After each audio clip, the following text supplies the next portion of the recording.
अलग हैं, फिर भी ये प्यार ये हर एक से किया जा सकता है और ये करना भी है। ये एक अनकंडीशनल होके कि सिर्फ उनसे हैंड पिक्ड नहीं, जो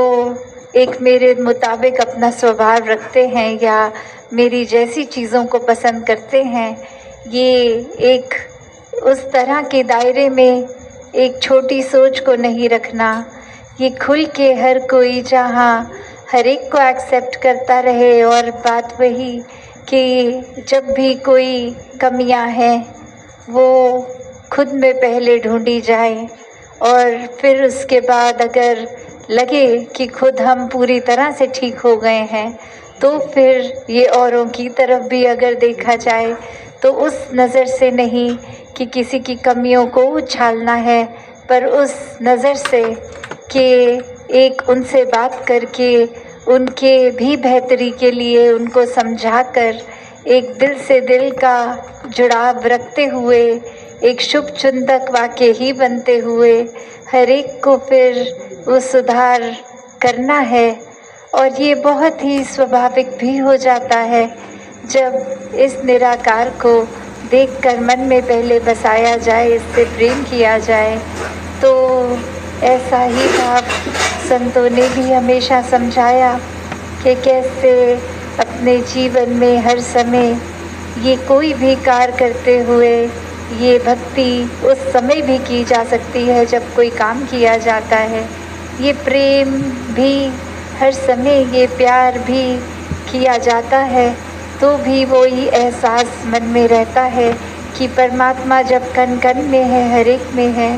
तो ये प्यार भी अपने आप स्वाभाविक हो जाता है हर पल में होने के लिए। और अगर किसी पल में भी हमें वो चिड़चिड़ापन, वो बेचैनी का एहसास है तो वो समय है जहाँ हमें अपने अंदर झांक के देखना है कि अगर ऐसा महसूस हो रहा है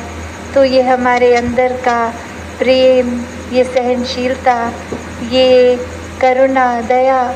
ये ऐसी विशाल मन को हमने कहीं खुद ही तो संकीर्ण नहीं कर लिया और ये काम खुद पे तो फिर कुछ समय का नहीं होता। ये हर पल इस निराकार के एहसास में रह के खुद की बेहतरी के लिए एक शिक्षा जो सत्संग से भी मिलती है और सत्संग समाप्त होने के बाद भी पूरे संसार से, ये कण कण से भी मिलती है। तो ऐसी ही शिक्षाओं को एक अपने अंदर डालकर अपने जीवन को वरदायनीय जीवन बना लें, एक हर एक के परोपकार में लगा लें। ये कोई छटाई करके एक अपने मन मुताबिक बातें और लोगों को नहीं अपनाया या एक दूर किया जाए। ये हर समय के लिए मन के भाव हों कि हर कोई अपने जीवन में भक्ति को अपनाता रहे, एक दूसरे के लिए आदर सत्कार ही मन में हो।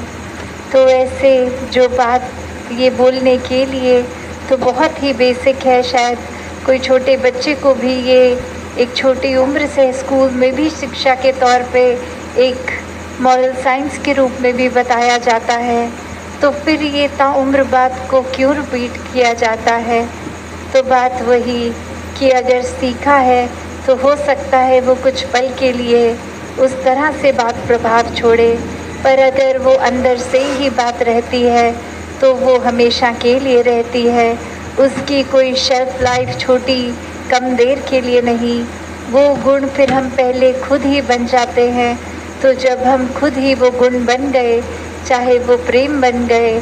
चाहे विशालता बन गए, चाहे अनेकों गुण जो भी हैं वो बनते जाएंगे, तो जीवन भर वो स्वभाव में भी टिकेगा। तो ऐसा ही जीवन भक्तों का रहा है कि ऊपरी ऊपरी कोई सिखाई नहीं, ये तो रोम रोम अपना इस निराकार के हवाले है और इसी में एक मिक वाली अवस्था है।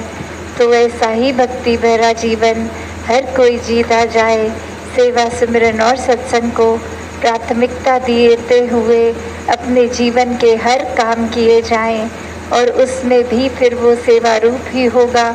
चाहे वो किसी प्रकार का भी एक ठीक नियत से किया गया काम हो, कोई चतुर चालाकियाँ ना उसमें मिलें। तो दातार हर एक पे कृपा करे कि हर एक के दिल और कोमल होते जाएं, हर एक के मन के भाव और शुद्ध होते जाएं, हर कोई निष्काम भाव से सेवा करता जाए, एक पूरे संसार के लिए ही एक हमारा एक कंपैशन भी मन में हो और उस